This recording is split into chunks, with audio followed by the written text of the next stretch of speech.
É tão unificado o pensamento budista que dentro do engano já existe a semente da liberdade, porque o que criou o engano é a liberdade. Então nunca é algo que está lá fora, nunca é algo que está separado intrinsecamente de outra coisa, por isso não tem como ser profano, porque já é divino, já é luminoso e criativo, já é livre.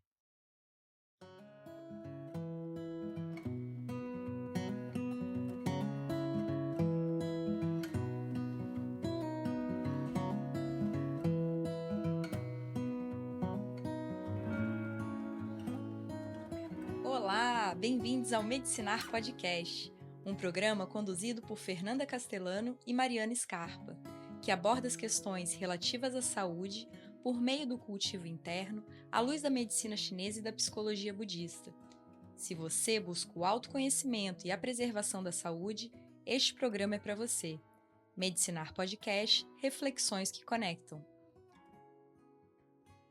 No programa de hoje, abordaremos a relação entre a unidade e a multiplicidade. Estamos aqui novamente, dando continuidade nas nossas reflexões sobre saúde. E hoje a gente queria falar um pouco sobre a relação entre unidade e dualidade, ou unidade e multiplicidade. Para o pensamento oriental, a unidade está contida na dualidade. O dual é uma extensão daquilo que é uno.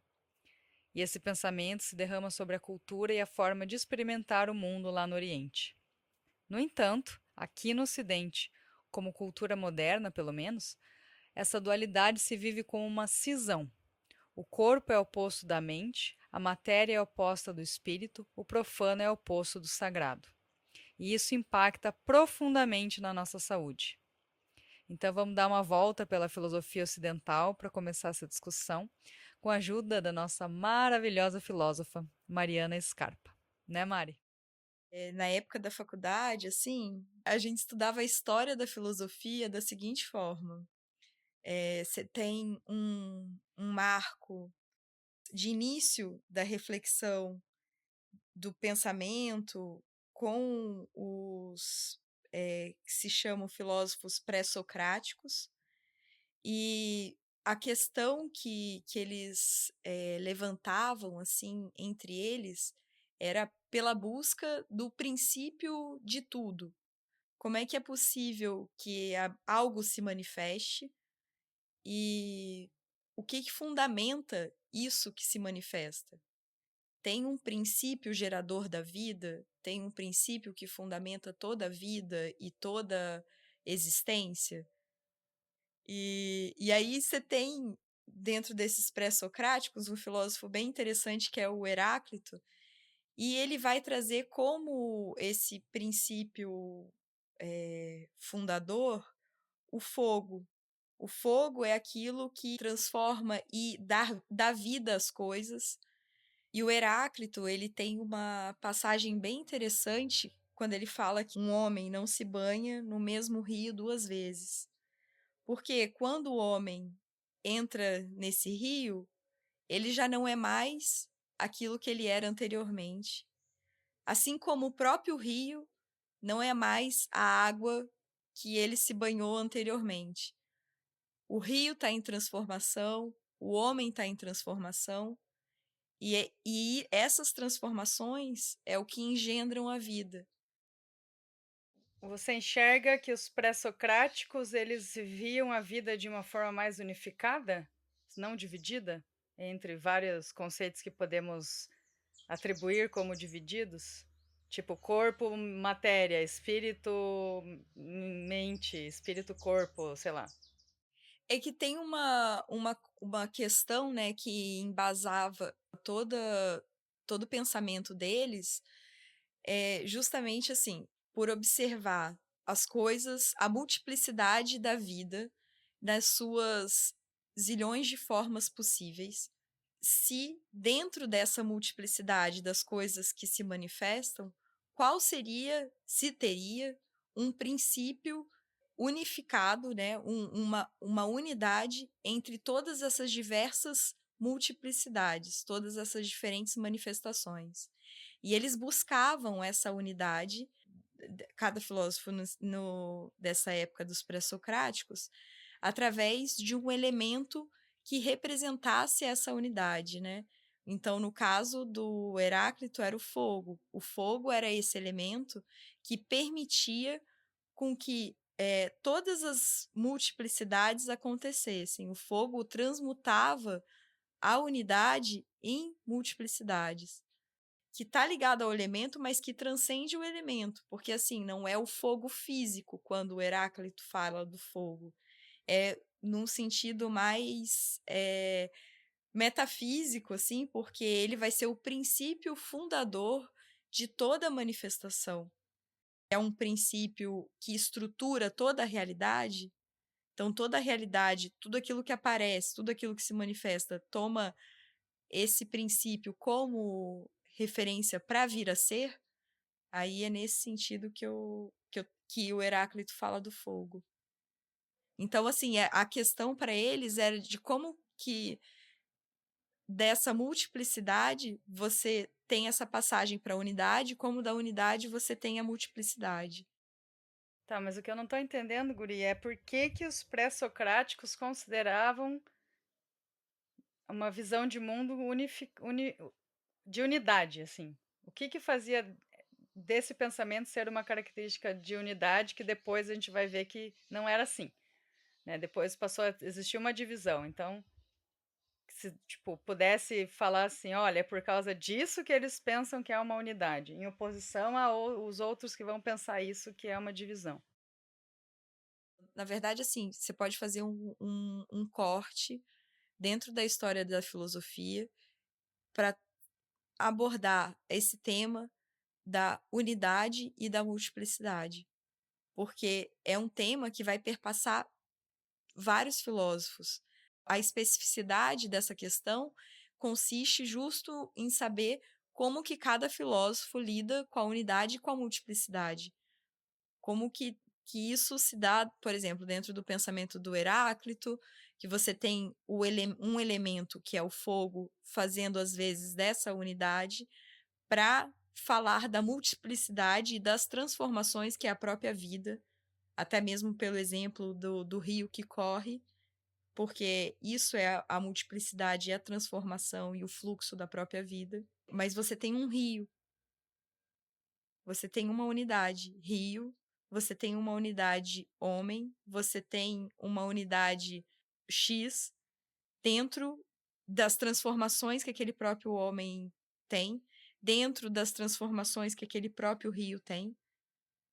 E aí, o que é essa unidade? No Heráclito, o fogo. Por exemplo, aí a gente vai dar um salto estratosférico e vai lá para o Descartes. O que é essa unidade? Essa unidade, no fim das contas, é um Deus que vai garantir a relação da consciência, que é o cogito, a primeira verdade que o Descartes chega, com algo externo. Cada filósofo ele vai ter essa mesma problematização da unidade com a multiplicidade, só que cada um tomando um viés diferente. No Merleau-Ponty, no caso, que foi o que eu estudei, vai ter o corpo. O corpo vai ser essa unidade, mas não é o corpo próprio. É o corpo enquanto carne do mundo, enquanto uma grande, se a gente pensar num grande tecido que é o mundo, você tem umas dobras desse tecido e essas dobras desse tecido formam os seres, o corpo próprio, a humanidade, os bichos, qualquer coisa que se manifesta. Mas se você vai investigar a fundo, é um mesmo tecido. Então a unidade está nesse grande tecido do mundo. Mas você tem as multiplicidades, que são as diferentes dobras desse tecido.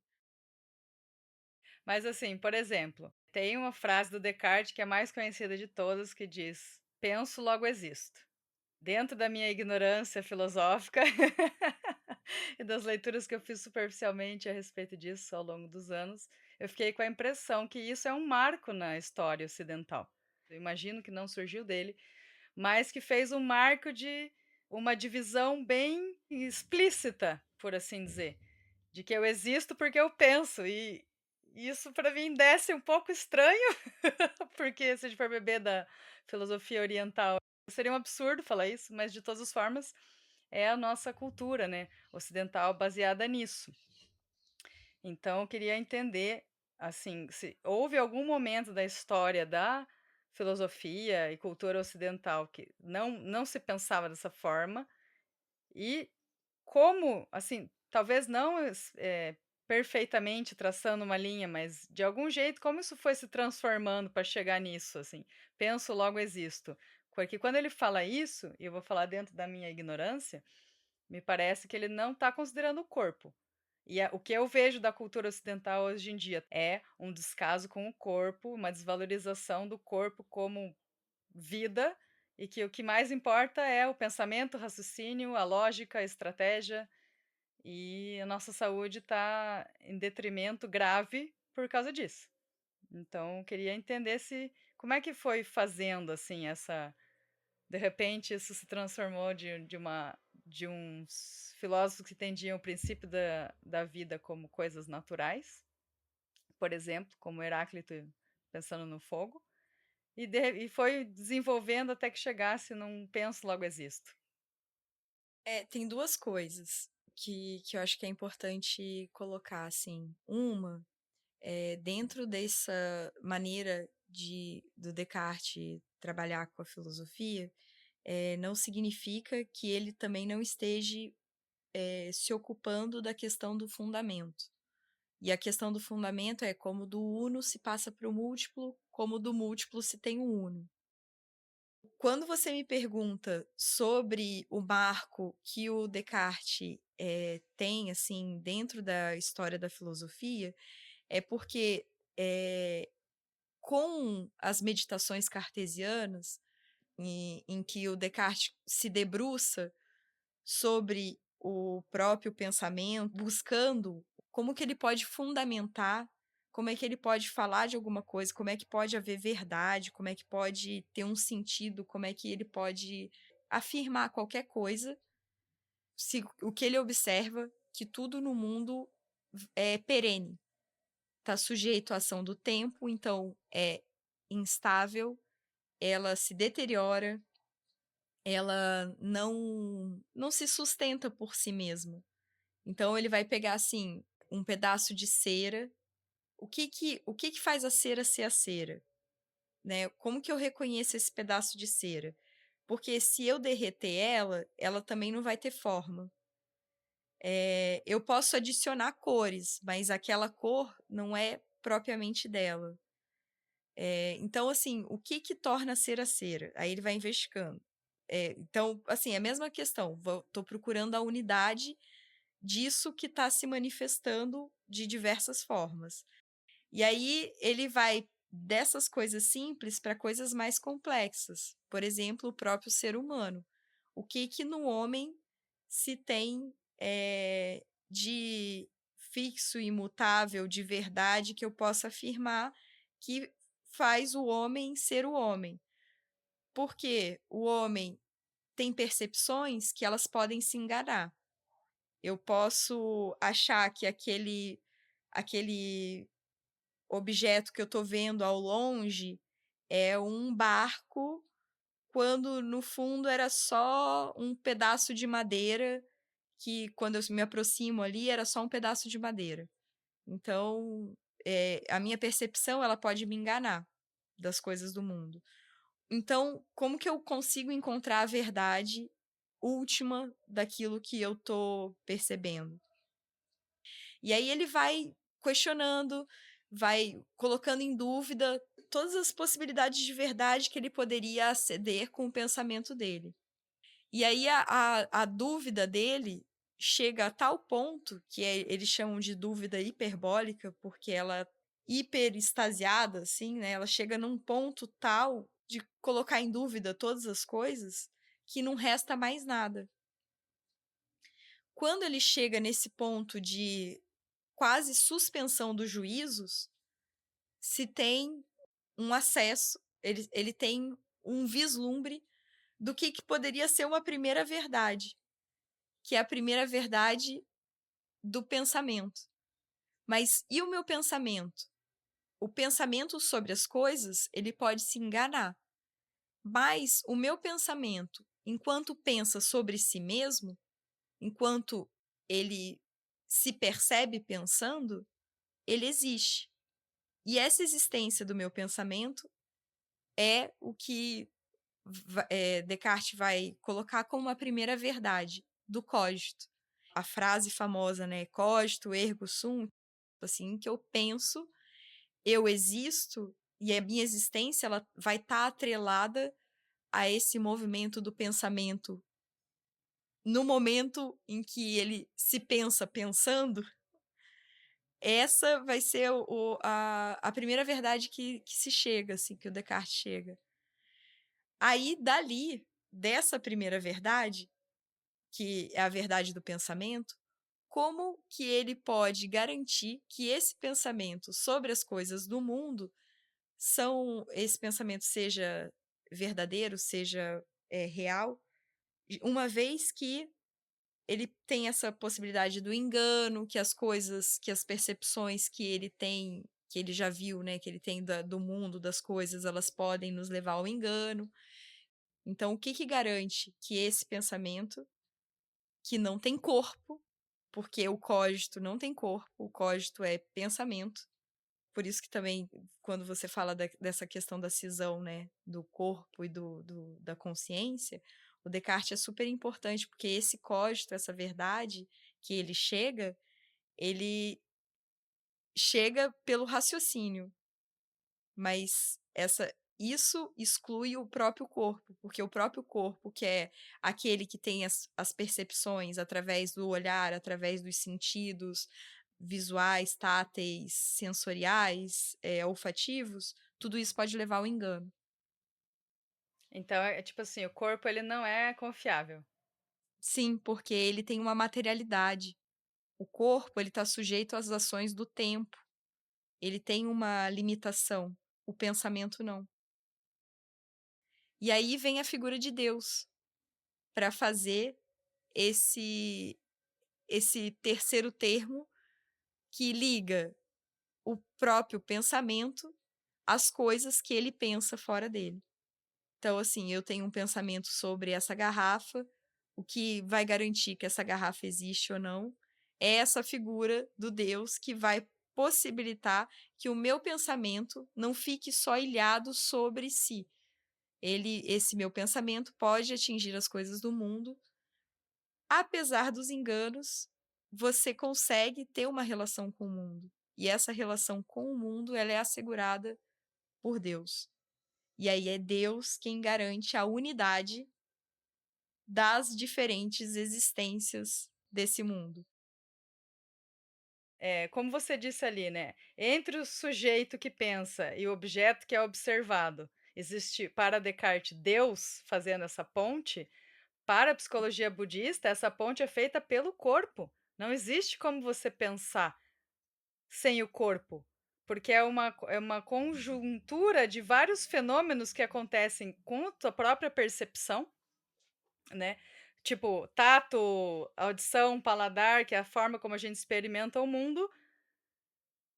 Na verdade, na psicologia budista, o que faz isso ser não confiável, se for usar as palavras de Descartes, não é a própria experiência do corpo sentindo isso, mas é a mente que interpreta isso. Como que a gente chegaria na unidade pela psicologia budista? Pelo encontro da pureza do corpo. Pureza do corpo não tem nada a ver com ideia de pecado e não pecado. Pureza no sentido de a experiência que não foi adulterada, a experiência que é vivida na íntegra. Na psicologia budista, quando a gente tem uma mente que está confusa, obscurecida, não vê as coisas claramente, automaticamente a gente vai ter uma interpretação do que os nossos sentidos nos trazem a partir da percepção do corpo. A consciência ela se manifesta pelo contato da própria consciência com o objeto. Não é separado isso, é uma coisa só. A consciência do olhar, já é o objeto que está sendo olhado, né? Então é através do corpo que a gente recebe essa informação. E isso é puro. A psicologia budista, Existe a consciência primordial, que está pura, pura de tudo, e tem a nossa mente. O difícil é que eles chamam tudo de mente. Então a gente tem que fazer essa separação, assim, né. Então existe essa mente, que seria dentro do que pensa Lati Rinpoche, por exemplo, ele descreve essa consciência primordial como uma consciência super ampla e extensa. E aí tem uma consciência menor, que seria uma consciência que a gente é capaz de perceber que existe.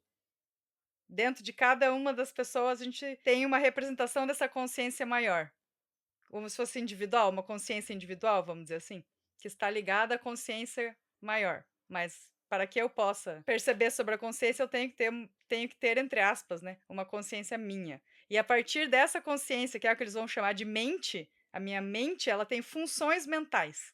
E aí é outros 500, tem 51 funções mentais, que eu não vou entrar aqui para explicar, mas é só para dizer nesse sentido, mente para o budismo também tem muitas categorizações, assim. E é nessa consciência primordial em que se percebe as experiências de forma pura. E a partir da função dos fatores mentais ou das funções mentais que a gente vai distorcer aquilo como acreditando ser real aquilo que a gente já está colocando valor, né? Nesse sentido que você falou, Fer, dá para fazer sim um paralelo com Descartes, na medida em que o cogito para o Descartes seria essa consciência pura, essa verdade a que se chega mais universal. É uma verdade porque todos os seres humanos, né, são capazes de aceder a essa verdade do cogito. No entanto, você tem a mente nesse sentido mais limitado, que é o que você também estava falando do budismo, que seria através das percepções corporais, para o Descartes. Então, essa mente, pelas percepções corporais, ela está sujeita ao engano. E aí eu acho que tem muita proximidade, assim. O que no começo eu achava que não, né? Mas agora, da forma como você explicou, dá para fazer esse paralelo, assim, porque as percepções corporais, elas vão levar inevitavelmente ao engano, porque elas são limitadas. Elas não, ao engano no sentido de que aquilo não vai ser uma verdade última da experiência.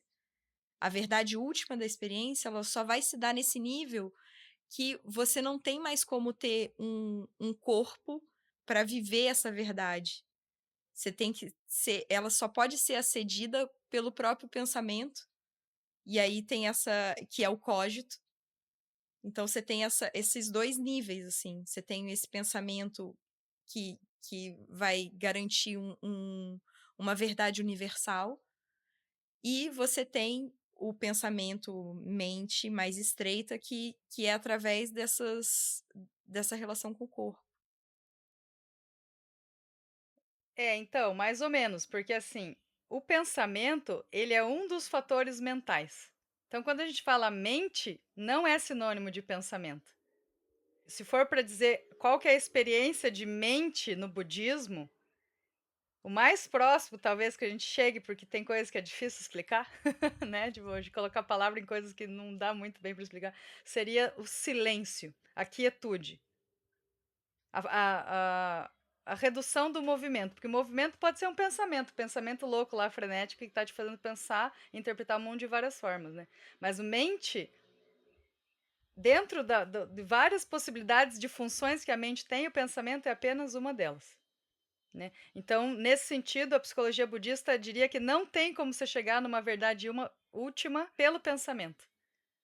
É como se a gente pudesse repousar desses 51 fatores mentais para existir, em vez de raciocinar sobre a existência, sabe?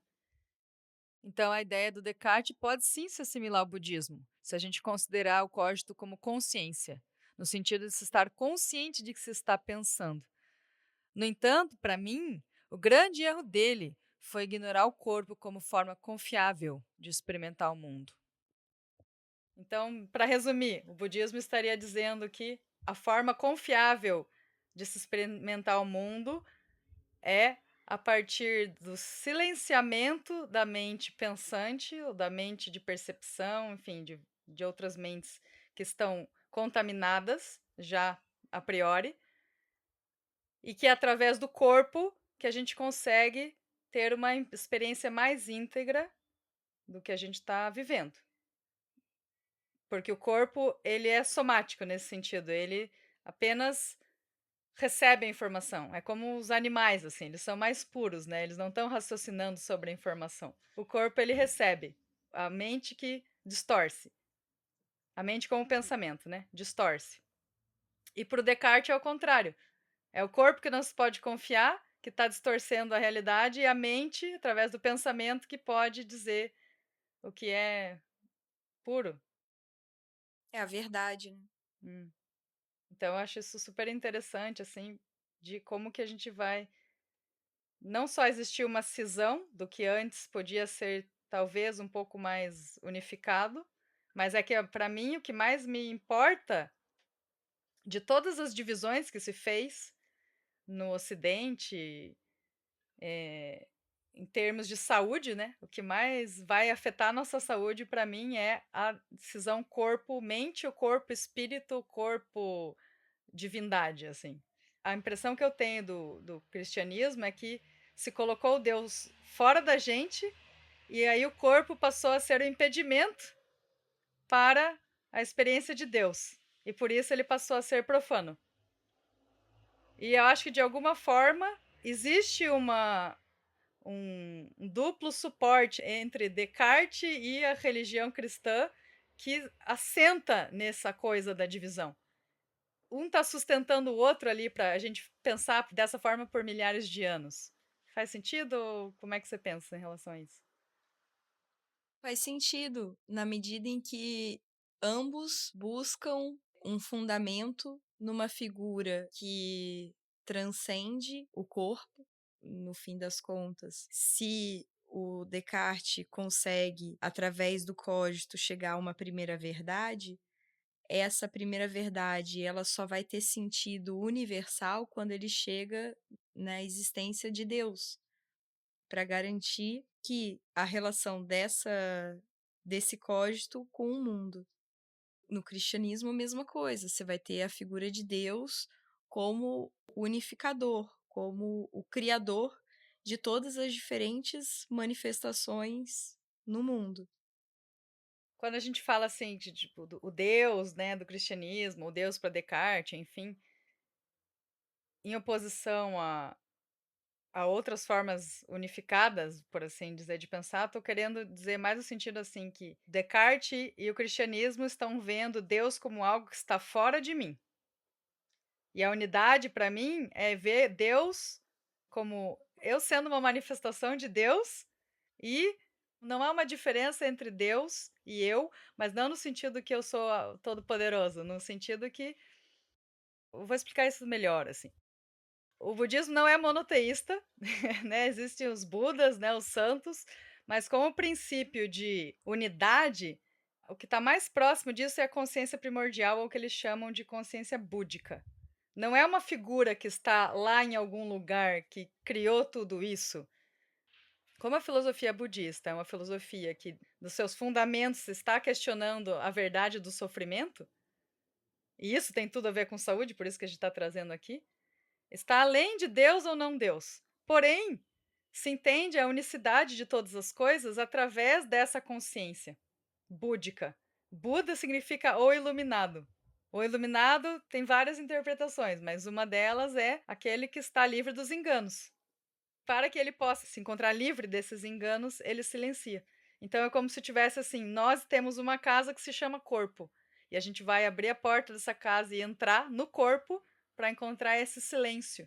Silêncio de movimento de corpo, silêncio de movimento de energia, silêncio de movimento de pensamento, para que a gente possa encontrar essa consciência búdica. Então não está lá fora, em algum lugar. Para os budistas, está tanto lá fora quanto dentro, porque é tudo. Se for dizer assim, é o princípio criador que teve essa inteligência de criar o mundo, é o mesmo princípio criador que está fazendo todos esses movimentos corporais. A única diferença é que a gente está adormecido para ver essa verdade, né. O que é diferente para mim no cristianismo. E eu sei que tem um lado místico do cristianismo que é muito bonito, mas não é o que predomina. E como cultura, a gente acabou caindo nessa divisão entre que Deus está lá fora, e eu acho isso gravíssimo, porque além de nos tornar materialistas, de uma forma bem estranha, porque a gente está ignorando o corpo, a gente acaba ficando mais materialista, a gente não está pegando a parte mais interessante da matéria, que é o corpo, a gente está consumindo a matéria conforme a nossa carência. Né, a gente está sempre fazendo um referencial externo, para o que deveria ser felicidade, para o que deveria ser saúde, para o que deveria trazer paz, sempre buscando algo que vai nos completar, quando, na verdade, a gente já está completo, porque tudo isso já está aqui, a nosso alcance, por assim dizer. Eu tô pensando como que poderia o diferenciar melhor esse, viés da filosofia ocidental moderna, assim, no sentido no Descartes, pensando para ele também, esse Deus como princípio, ele tem que estar em tudo. Ele não pode estar só externo, ele não é só uma figura externa.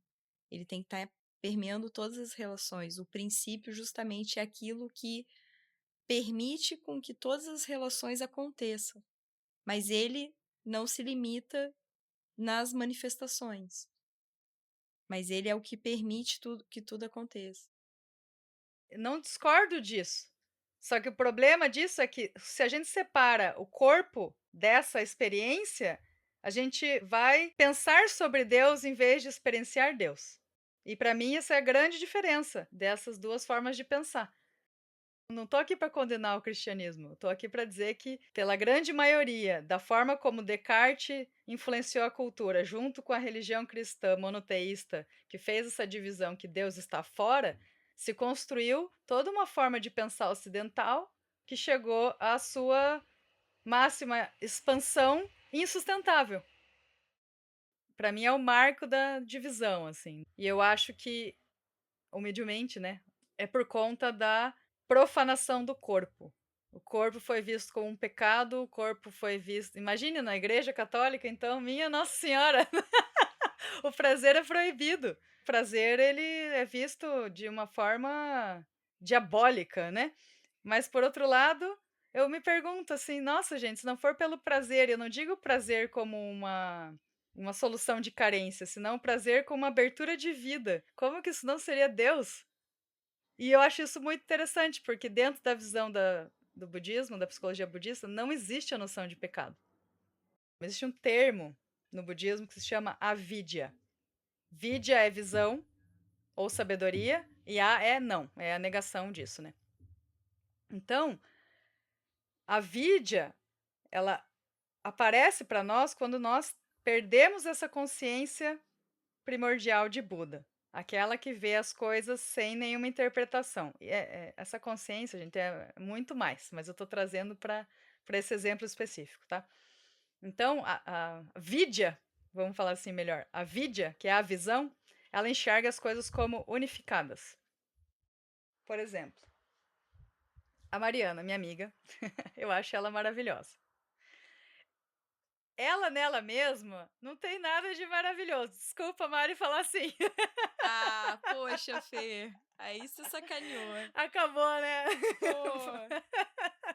Mas assim, é o meu olhar que entra em contato com o que a Mariana representa para mim, como o meu valor de amizade, com o meu valor de alegria, com a forma que ela tem de representar isso, que faz com que o meu olhar veja nela essa maravilhosa pessoa que ela é.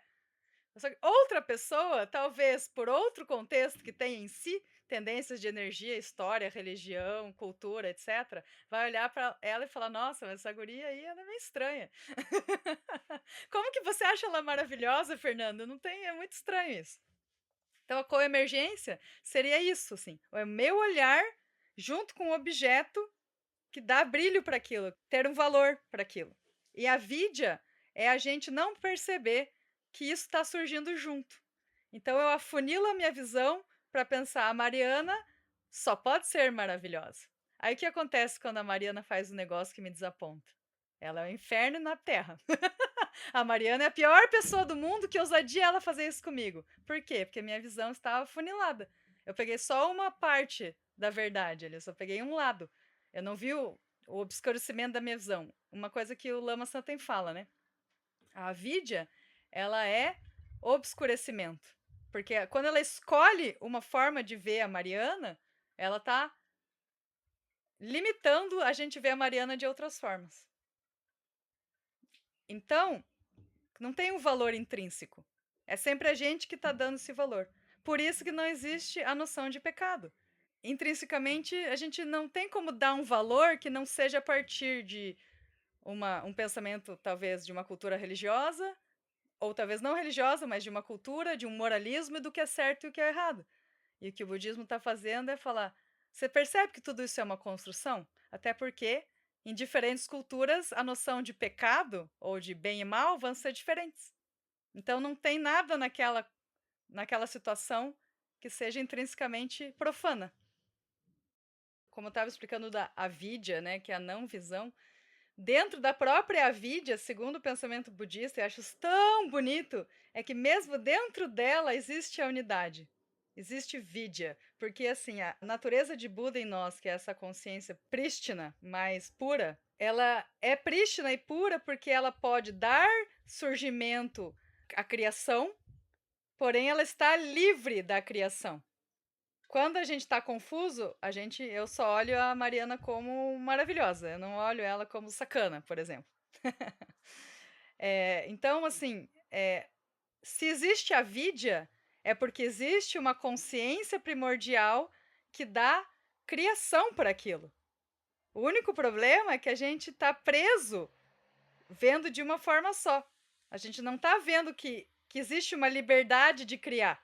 É tão unificado o pensamento budista que dentro do engano já existe a semente da liberdade, porque o que criou o engano é a liberdade. Então nunca é algo que está lá fora, nunca é algo que está separado intrinsecamente de outra coisa. Por isso não tem como ser profano, porque já é divino, já é luminoso e criativo, já é livre. Só que a gente só, infelizmente, fechou os nossos olhos para ver. Por isso, avidya, não visão. Tem um fragmento do Heráclito que eu lembro que eu da época da faculdade, assim, que fala que o caminho para cima e para baixo é o mesmo. É um fragmento que vai trazer esses opostos, mas esses opostos na unidade. Tem outro fragmento que a gente gostava muito também de ler, assim, e de ficar pensando, era: se todos os seres em fumaça se tornassem, o nariz distinguiria.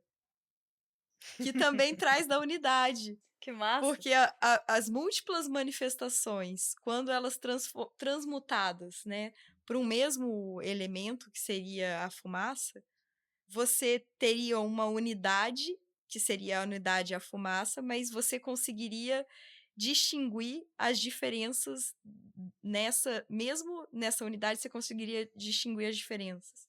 Então tem esse jogo dos opostos aí, né? Nossa, achei muito bonito. Vou ficar com essa guardada, assim. E eu tô quase achando esse Heráclito aí meio taoísta, guria. Não, ele é maravilhoso. E ele é da época, né, do taoísmo. De todas as formas, eu acho que a gente podia trazer um pouco uma parte taoísta para nossa conversa, que é justamente o símbolo que dá representação para essa unidade dual, que é o símbolo do Yin e Yang, mais conhecido como Tai Chi Tu. Que são aqueles dois peixinhos, assim, né? Simbolizam dois peixinhos, um preto e um branco. O branco tem uma bolinha preta no meio, o preto tem uma bolinha branca no meio. Sim.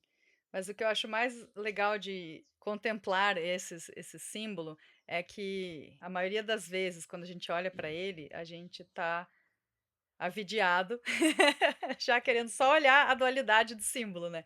E ver os peixinhos. O que é esses peixinhos que estão se complementando um no outro? São opostos, mas se complementam porque um depende do outro e um está dentro do outro. Por isso que tem um pontinho branco no peixinho preto e um pontinho preto no peixinho branco. Mas eu gosto de olhar para esse símbolo de uma outra forma, assim. Imagina que a gente vai criar o símbolo. A gente tem uma folha de papel em branco. Não tem nada na folha ainda. Tá tudo livre para ser criado. Aí que a gente faz para desenhar esse símbolo? Primeiro faz um círculo completo. Isso para mim é unidade. O tal é a folha em branco. O círculo é a unidade. Dentro dessa unidade, pelo movimento da vida, por alguma ação misteriosa do tal, ele resolveu falar: quero manifestar as coisas, vou criar os opostos. Aí ele cria os dois peixinhos. E dentro do movimento desses peixinhos, o que faz eles se moverem é a semente do outro no um. Mas existe um princípio magnético que quer trazer um para o outro de volta, como se fosse a unidade por inerência da existência dela, ela quer a dualidade, por movimento inerente, ela quer retornar à unidade. Por isso surge essa semente do oposto no um. Então é o verão querendo vir para o inverno, isso a gente vai chamar de outono, e o inverno querendo ir para o verão, que a gente vai chamar de primavera. Uma das coisas que eu acho interessante quando a gente está estudando isso é que se faz muita tabelinha.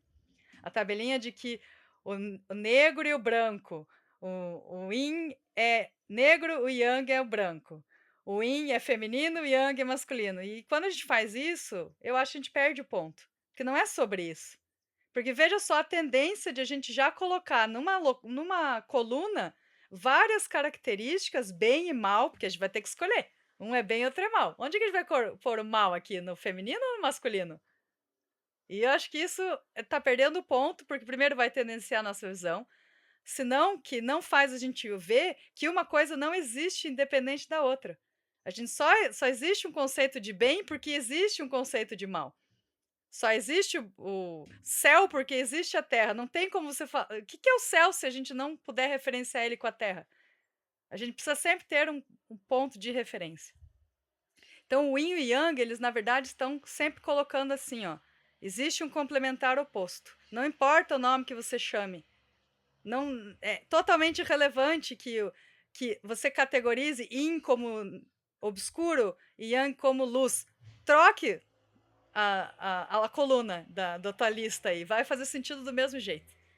Então, faça esse convite. Para quando a gente estiver em conflito, por exemplo, sei lá, eu quero me purificar das minhas mentes obscuras. Dentro desse mundo em que as coisas estão criadas, não tem como a gente fugir. Eu, sei lá, eu acho que eu tenho esse pensamento, assim, a gente não tem como se purificar. Isso é um reto impossível de acontecer, porque a purificação dentro da nossa mente que está fugindo de uma impureza, ela depende da impureza para acontecer e a impureza depende da pureza para acontecer, então não é esse o caminho. O caminho é integrar essas duas coisas e tirar esse valor de ser bom ou ruim das coisas. Então, a dualidade volta para a unidade, ela se carrega entre si. Talvez quando você esteja tão determinado a suprimir, oprimir ou reprimir qualquer coisa dentro de você, você está, na verdade, chamando mais ainda para que isso tenha mais força. E o caminho não é a opressão disso, porque isso só vai nos descontrolar ainda mais, é enxergar que dentro daquilo existe a luz. Porque é o peixinho lá, que tem o oposto dentro dele. Uma coisa que eu queria falar, Fer, mas aí é retomando lá o exemplo que você deu da folha de papel e do símbolo, né, do Tai Chi Tu. E aí eu queria trazer o trecho do Lao Tse no Tao Te Ching, capítulo 42, que ele vai falar dessa cosmogonia. Ela vai ser colocada nos seguintes termos: do um gerou o 2, do 2 gerou o 3, do 3 gerou os 10.000 seres. Você tem a unidade como essa base, então você tem esse círculo que você faz no papel em branco ali, do um que gerou o 2, e aí você tem aquele movimento sinuoso que você faz no meio desse círculo, que é da onde vão surgir a imagem dos dois peixes, né? Então vem a dualidade, que seria o yin e o yang, e aí pela interação do yin e do yang, você vai tendo os 10.000 seres, todas as possíveis manifestações. E retomando, né, o que você falou, o yin, o yang, eles são esses opostos complementares, né? Você não tem um sem o outro. Sempre vai ser dentro dessa relação que um e outro vão estar se manifestando. Você não tem o yin puro, você não tem o yang puro. Por isso também que quando você falou de quando a gente estuda, fazendo essa lista, que o yang é o claro, o yin é o escuro, e aí a gente tenta cindir o que de princípio surge junto, a gente já está errado. Então, tentar ver essa interação dos dois, como que um tá sempre ligado com o outro, mas mesmo assim você reconhece um pelo outro, um no outro, né? Essa é a proposta ali desse símbolo. Se fosse um budista falando sobre o Tai Chi Tu, ele diria assim: sujeito, objeto e totalidade. Existe um sujeito que surge junto com o objeto, mas é a consciência búdica, a totalidade, que dá possibilidade de surgimento disso. E eu acho até assim, talvez para concluir aqui o nosso papo, dizer que depois que a gente falou de tudo isso, de divisão, de não divisão, né, de profano e sagrado, a vantagem de se ter uma filosofia que se apoia no corpo para encontrar Deus, ou o sagrado, ou a iluminação, é que primeiro a gente já não está fazendo essa divisão, né? Mas segundo, é porque não deixa a ideia disso.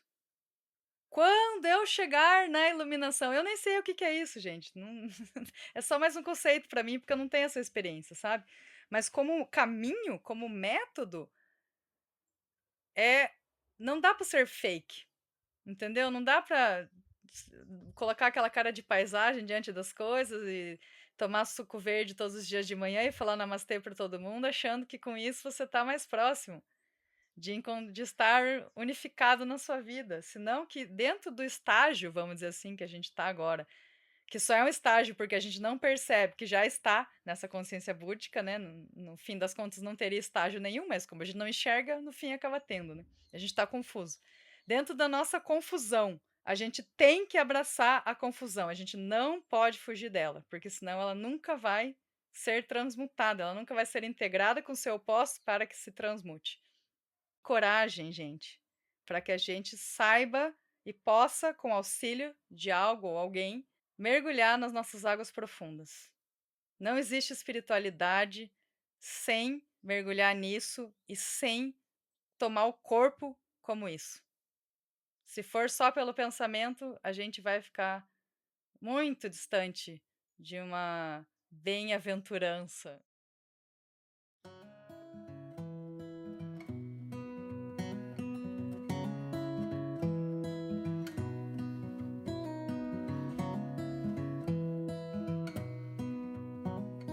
Chegamos ao final desse episódio. Conheça mais sobre o nosso conteúdo e também sobre o nosso trabalho clínico e docente, nos seguindo nas redes sociais, @medicinarpodcast. No próximo episódio, dia 6 de junho, falaremos sobre o conceito de Qi, que muitas vezes é traduzido como energia ou sopro. Esperamos vocês na próxima lua nova. Um abraço e até lá!